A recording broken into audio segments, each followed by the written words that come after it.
Hey there, welcome to Feast and Farm Cooks. My name is Rachel Ballard, and this is a channel where I teach you how to cook more from scratch in your own home kitchen so you can eat less junk and feel better. Today, we're going to tackle the subject of sugar. I know it's a big one. I know it feels like a really, really hard one, but my goal today is to keep this very simple. I'm not going to talk to you about fructose and sucrose and glucose and which one's which. I'm just going to go over with you which alternative sweeteners I use, why I use them, what recipes they work best in, and then at the end I'm going to give you my no-fail recipe for a little treat I give myself when I'm having a really bad sugar craving.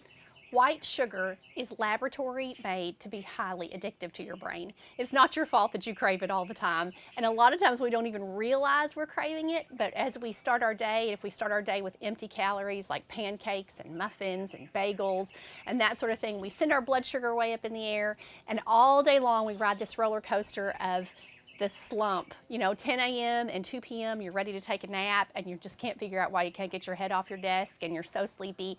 Or you find yourself at the snack machine looking for something. Like you can't figure out what you want to eat, but you just feel snacky. That all comes from blood sugar, right? And from fluctuations in our blood sugar. Sugar hides in places that it should never be, like spaghetti sauce, applesauce, your package of breakfast oatmeal. It's in, of course, gobs of it in store-bought white bread. All these things that you're not thinking of often when it comes to sugar, because your first thing you think is, oh, I shouldn't have donuts and cereal and that sort of thing, but it hides in so many places. We all hear from our doctors that eating too much sugar increases our rates of obesity, but it's also just highly inflammatory to the body in general. It causes mood swings in your kiddos and in yourself that you may not even notice, contributes to conditions like fatty liver disease and certain types of cancers. If you have an autoimmune disease like I do, white sugar absolutely lights me up. And I'll find that my joints are stiff and swollen, and I just don't move as well. I don't think as well. My brain is foggy. And even with our children, with ourselves, I think sometimes we just walk around feeling bad and we don't realize how it's contributing to our behavior. When my kids were small, a couple of M&Ms absolutely sent them off the wall. So if you've got a kid who's eating sugar constantly in some form, you may not even realize that they're a totally different person underneath all of that. So today we're going to talk about simple ways that you can swap out your sugar choices and make a better adjustment for your family. Before we get into this, let me just remind you that you're talking to a person who's been on an 11-year journey with real food, right? You might be here for the first time. Maybe you're new to changing out sugars. Maybe you're still eating lots of things that you know are not good for your family. It's okay, right? This is a place where I tell you small changes add up, and they are going to for you, and they're going to for your family. They don't happen overnight. So you have to make little bitty switches as you can. Take out the obvious worst things as you can, and then just continue the journey forward. This is not a place for me to slam your food behaviors.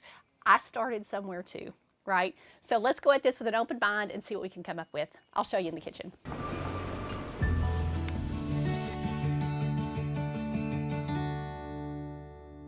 Let's start out by talking about the sugars that we don't want to have. I used to get a lot of questions, and I still do get some from people about the confusion on some types of labeling on processed sugars, and they think that some are better than the others, and they're not. So let's talk about that.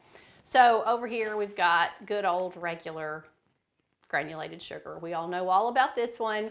This is the classic, the one that is probably the most refined, completely no nutritional value, all calories, hard on your body. So regular granulated sugar is the one we want to get rid of, right?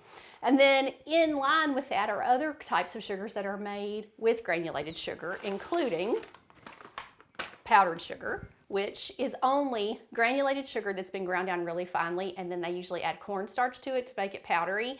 So that's what's in powdered sugar. And then, still with its clothespin on over here, because I have all of these things in my house, which is molasses added to granulated sugar. So both the dark brown sugars and the light brown sugars all fall into the category of refined white sugars. And then you have things that people ask me about, and they usually think these are better. Organic cane sugar, or raw sugar, or you'll see it as turbinado sugar in some stores.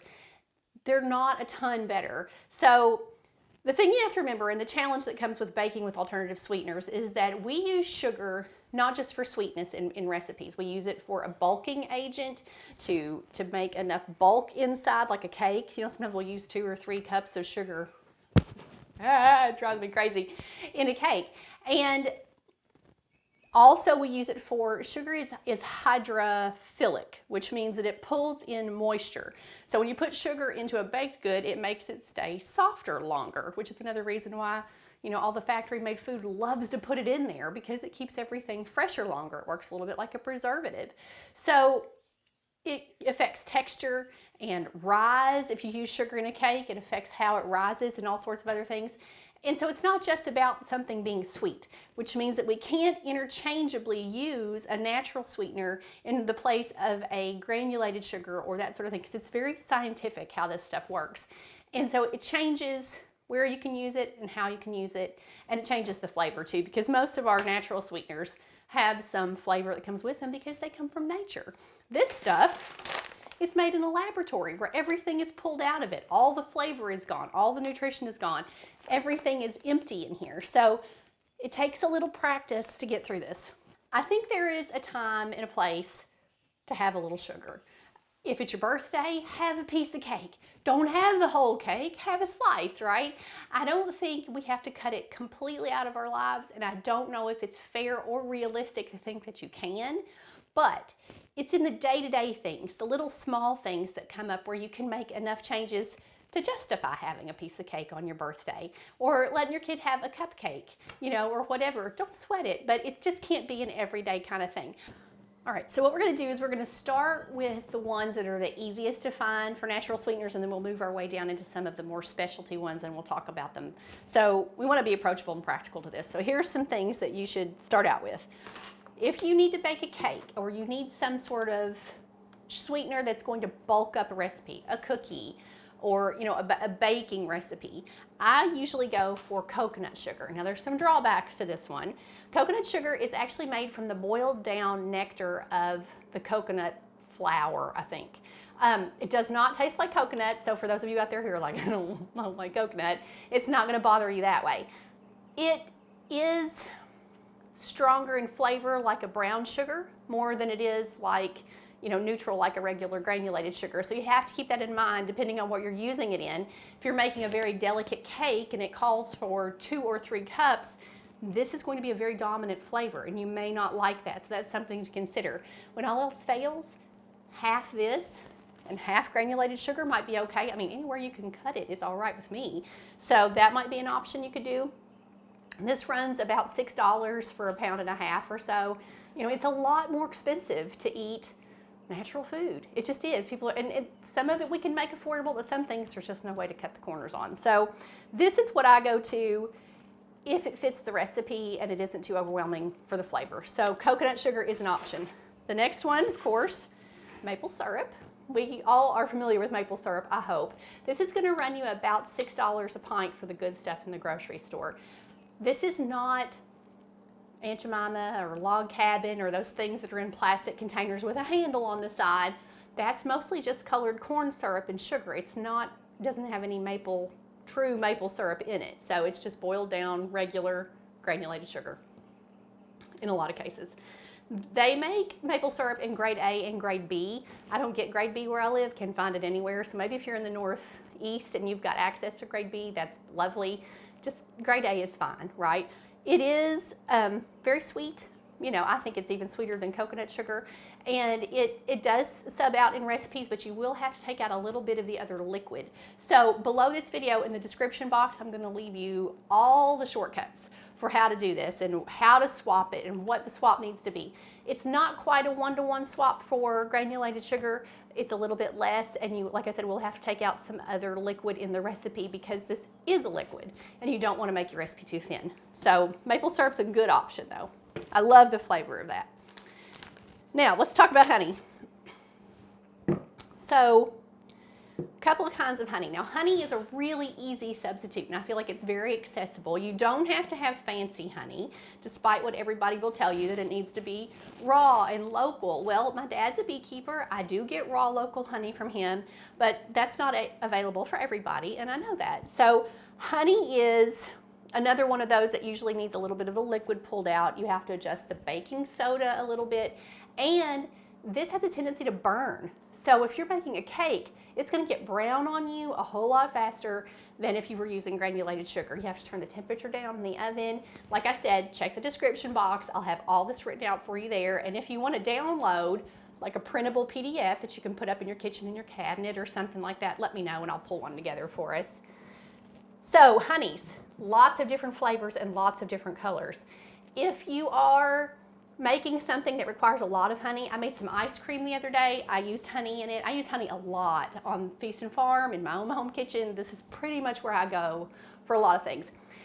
But if it's going to be a dominant flavor, you want to go with a light colored one. So if you notice how this honey, this is a raw honey, and it's very light, and this honey is very dark. This is a wildflower honey, and it tastes like flowers. It really, really does, because you know, whatever the bees ate is what's going to come through in their honey. So keep that in mind where you're using it. I had to work really hard to cover the flavor of this honey up in my ice cream. It was just way too strong for what I was doing. And I didn't love the flavor of that. So use that sparingly or get one that's much lighter in color. Raw honey is where it's at, folks. I love the flavor of raw honey. I love the health benefits of it, the enzymes that are in it, and all of that. And I know somebody out there is going, raw honey will kill you. It's full of botulism. You can't eat it. So I have done my research, talked to a lot of beekeepers, and they tell me that your chance of getting struck by lightning is better than getting botulism from raw honey. Now, that said, you shouldn't give it to people who have compromised immune systems or babies under the age of 12 months. But anybody else, I highly suggest you get your hands on a good source of raw honey. If I can't get some from my dad, I order mine from Thrive Market, and I have been really happy with this one. It's a nice flavor. It's very thick and it's not clear. You're not going to be able to see through it like you can in, you know, a regular store-bought honey. But really delicious and a great option to use. Pretty affordable too. So there's honey. Next, kind of easy to find, is date sugar. So dates and fruit are great ways to sweeten recipes and to do it naturally. I had a box of dates in the pantry. I think I used them in a recipe. I went to get them out and they were gone. So a medjool date, you'll find those in any grocery store, almost always in the dried fruit section. They have a pit in them. Take the pit out and then you can boil them in some water and blend them into a puree and put them in a recipe. Really good sweetener. But I happen to have some in sugar form, so it's more like a brown sugar. It is powdered and fine like that, but the flavor is much more subtle. This is a really good go-to. I made a gluten-free chocolate cake over on Feast and Farm a few weeks ago, and I used date sugar in it. Perfect, like perfect. You wouldn't even know that you weren't getting it with granulated sugar. So this is one I really like. If you are grain-free, this is from Bob's Red Mill, this particular one is, this one has oat flour in it, just to keep it, I'm sure, as an anti-caking agent. But if you're grain-free, that oat flour probably not going to work. So it's hard to find them without a little something extra in there, but it is one that I find is really good. And again, boiled pureed dates are fabulous. So that's an option too. And I want to show you this since we're on the subject of fruit. This is jam that I get from Thrive Market that has no sugar at all in it. I was like, yes. When I found it, I was so excited. It's just sweetened with fruit juice.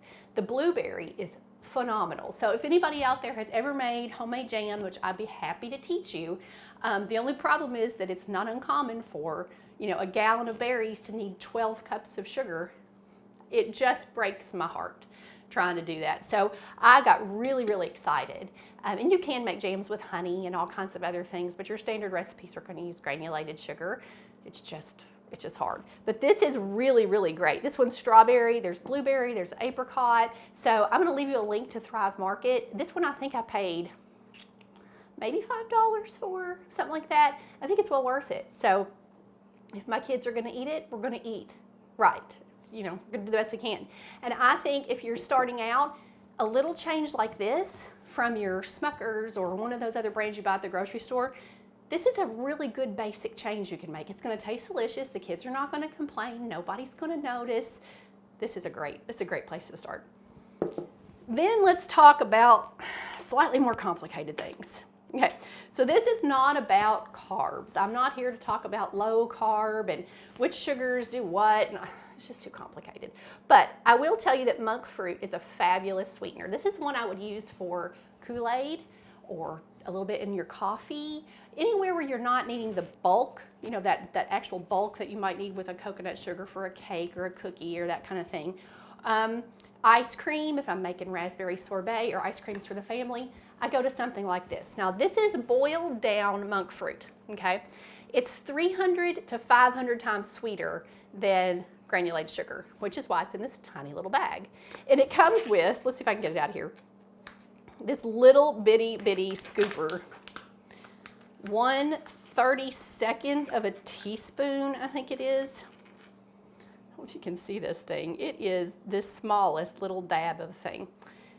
Now, most monk fruit, you'll notice that this one says that it's monk fruit and nothing else. Most monk fruits in the grocery store, if you pick it up, are going to have a blend of erythritol or another like low-carb sweetener mixed in with them. I don't like the flavor of those. They leave a chemically aftertaste in my mouth I don't enjoy. So I went with this one, which is just straight up monk fruit, and I'll leave you a link to it. It's on Amazon. It's not cheap.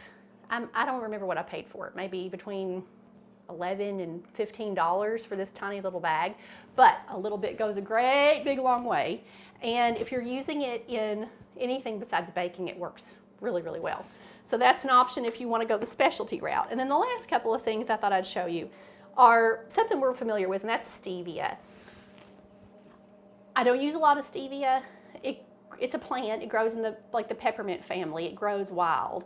So it is a natural ingredient, but in some people, if you use too much, it can have a very bitter aftertaste. And then in other people, it causes a lot of digestive issues. So you might eat this and spend your whole day in the bathroom. And I don't want to feed it to people and have them get sick or have a problem with it. So this is not one we go to a lot, but it's like what, 200 to 400 times sweeter than regular sugar. So it's just a couple of drops in a recipe or a tiny little sprinkle like the monk fruit. You really have to just base it on, I can't give you like numbers of measurements for stevia and for monk fruit because it'll be based on the brand you buy and what additives are in it. All right, I'm going to show you my secret weapon for dealing with my sugar cravings. I still get them, and the best way to treat it is with fat. Fat is your fighter against, you know, not only the craving, but also the fluctuations in your blood sugar. So I don't want you to be afraid of fat. I want you to learn to embrace good fats in your body. So we don't eat vegetable oil or vegetable shortening or any of those kinds of things in our house, and I can explain why if you'd like me to, but we do love butter and really good pastured lard and beef tallow and coconut oil and all of those things. They are so soothing and satisfying to the body and to the brain, so that, you know, a sugar craving is coming from your brain, right? So let's give the brain something else to work on and the stomach something else to work on, and those sugar cravings do leave. So what are we going to put in this? Equal parts butter. Now I'm using a good Irish grass-fed butter here.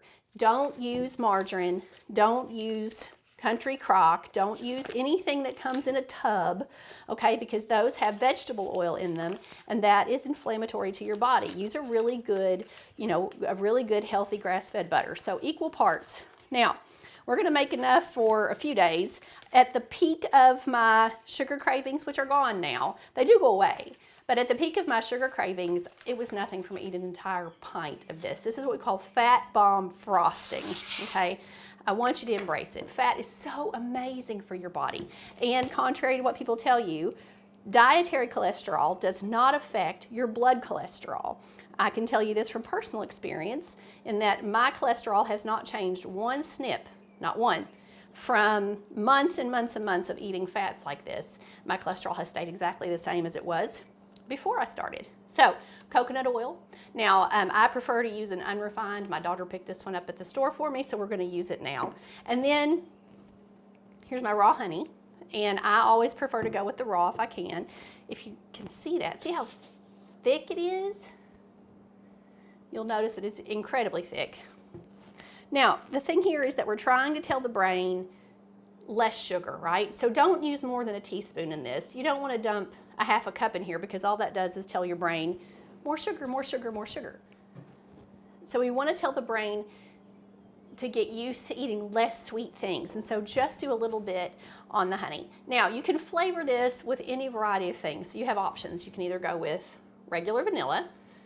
I have done mine in lemon oil. If you have essential oils hiding around and you want to do that, you could do cinnamon, or you can do peppermint. Now peppermint seems to be the most soothing to your brain. So if you're like really addicted to sugar and you're really wanting to get off, I would recommend putting the peppermint in your frosting.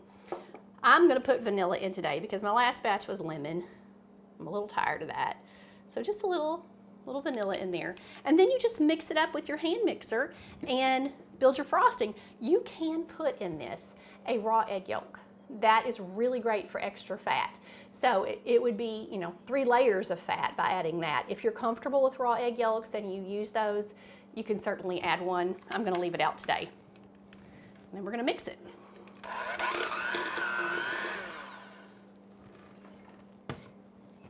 Okay.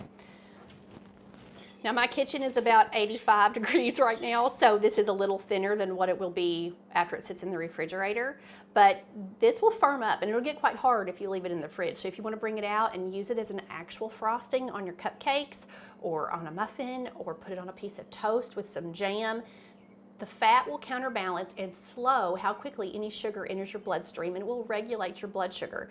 So this is something that I use all the time. And sometimes I just eat it off the fork. Sometimes I get the whole jar out and sit on the couch with a spoon and just eat it until my cravings are gone. This is a great first step to add to your journey to less sugar. Thank you so much for hanging with me on that. I know that's a lot of fast information, so make sure you check out the description box for all the rest of the details. And if you'd like to see a couple of recipes that are here on the site that are made naturally sweetened, check out my raspberry sorbet. That one is a perfect start to your spring and summer recipes. Thanks so much for being here. I'll see you again soon. Bye, guys.